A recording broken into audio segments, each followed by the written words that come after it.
SIT ನೋಟಿಸ್ಗೆ ಬೆಚ್ಚಿ ಬಿದ್ರ ಸುಜಾತ ಭಟ್. ನಾಳೆ ವಿಚಾರಣೆಗೆ ಹಾಜರಾಗಲು ಕುಂಟು ನೆಪವನ್ನ ಸುಜಾತ ಭಟ್ ಹೇಳ್ತಾ ಇದ್ದು, ನಾಳೆ ವಿಚಾರಣೆಗೆ ಹಾಜರಾಗಬೇಕಿತ್ತು. ಆರೋಗ್ಯದ ನೆಪವೊಡ್ಡಿ ವಿಚಾರಣೆಗೆ ಗೈರಾಗುವ ಸಾಧ್ಯತೆ ಹೆಚ್ಚಾಗ್ತಾ ಇದೆ. ಆಗಸ್ಟ್ 19ರಂದು ವಿಚಾರಣೆಗೆ ಹಾಜರಾಗುವುದಾಗಿ ಎಸ್ಐಟಿಗೆ ಮನವಿ ಮಾಡಿದ್ರು ಸುಜಾತ ಭಟ್. ಆರೋಗ್ಯದ ನೆಪವೊಡ್ಡಿ ಎಸ್ಐಟಿಗೆ ಸುಜಾತ ಭಟ್ ಪತ್ರವನ್ನ ಬರೆದಿದ್ದಾರೆ. ಎಸ್ಐಟಿ ನೋಟಿಸ್ಗೆ ಹಾಗಾದ್ರೆ ಸುಜಾತ ಭಟ್ ಬೆಚ್ಚಿ ಬಿದ್ದಿದ್ದಾರಾ? ಎಲ್ಲವನ್ನೂ ಎಸ್ಐಟಿ ಅಧಿಕಾರಿಗಳ ಮುಂದೆ ಹೇಳ್ತೇನೆ ಅನ್ನುವಂತಹ ಮಾತುಗಳನ್ನ ಮಾಧ್ಯಮಗಳ ಮುಂದೆ ಹೇಳ್ತಾರೆ. ನಾಳೆ ವಿಚಾರಣೆಗೆ ಹಾಜರಾಗಬೇಕಿತ್ತು, ಆದ್ರೆ ಆರೋಗ್ಯದ ನೆಪವೊಡ್ಡಿ ವಿಚಾರಣೆಗೆ ಗೈರಾಗುವ ಸಾಧ್ಯತೆ ಇದೆ. ಎಸ್ಐಟಿಗೆ ಮನವಿಯನ್ನ ಮಾಡಿದ್ದಾರೆ.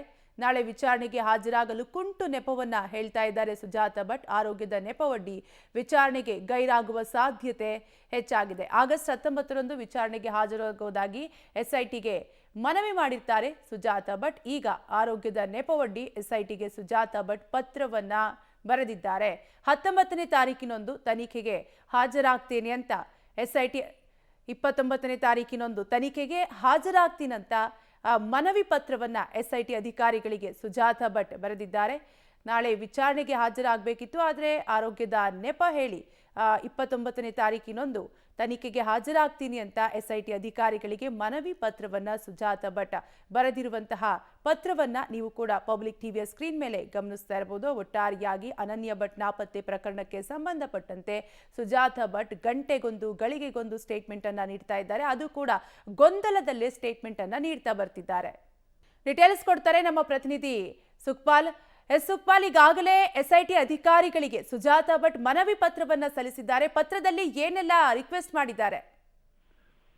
ಕಾವ್ಯ, ಸುಜಾತ ಭಟ್ ಅನ್ನ ನಾಳೆ ಹಾಜರಾಗಬೇಕು ಅನ್ನುವಂಥದ್ದನ್ನ ಈಗಾಗಲೇ ಎಸ್ಐಟಿ ಅಧಿಕಾರಿಗಳು ನೋಟಿಸ್ ಅನ್ನ ಕೊಟ್ಟಿದ್ದಾರೆ. ಒಂದು ನಾಳೆ 23ನೇ ತಾರೀಕು ನೀವು ಎಲ್ಲಿದ್ದೀರಿ ಅಲ್ಲಿಗೆ ನಾವು ಬರ್ತೇವೆ, ಅಥವಾ ನೀವು ಪೊಲೀಸ್ ಠಾಣೆಗೆ ಬರಬೇಕು ಅನ್ನುವಂತ ಒಂದು ಸೂಚನೆಯನ್ನ ಕೊಟ್ಟಿದ್ದಾರೆ. ಆದ್ರೆ ಈಗ ದಿನಕ್ಕೊಂದು ಕಥೆ ಹೇಳ್ತಾ ಇರುವಂತ ಈ ಸುಜಾತ ಭಟ್ ಈಗ ಆರೋಗ್ಯದ ನೆಪವೊಡ್ಡಿ ನನಗೆ ಬರ್ಲಿಕ್ಕೆ ಅಸಾಧ್ಯವಾಗ್ತಾ ಇದೆ, ಹಾಗಾಗಿ ಆಗಸ್ಟ್ 29ನೇ ತಾರೀಕಿನಂದು ನಾನು ಹಾಜರಾಗ್ತೇನೆ ಅನ್ನುವಂತ ಒಂದು ಪತ್ರವನ್ನ ಎಸ್ಐಟಿಗೆ ಸುಜಾತ ಭಟ್ ಈಗ ಬರ್ತಿರುವಂತದ್ದು. ಈ ಒಂದು ಇಡೀ ಪ್ರಕರಣಗಳಿಗೆ ಬೇರೆ ಬೇರೆ ತಿರುವುಗಳು ಪಡೀತಾ ಇರುವಂತದ್ದು. ಈಗ ಅಚಾನಕ್ ಆಗಿ ಪ್ಲಾನ್ ಬದಲಾವಣೆ ಮಾಡಿರುವಂತ ಹಿಂದೆ ಸಾಕಷ್ಟು ಅನುಮಾನವು ಸೃಷ್ಟಿಯಾಗಿರುವಂತದ್ದು. ನಾಳೆ ಎಸ್ಐಟಿ ಕಚೇರಿಗೆ ಆಕೆ ಬರಬೇಕಿತ್ತು.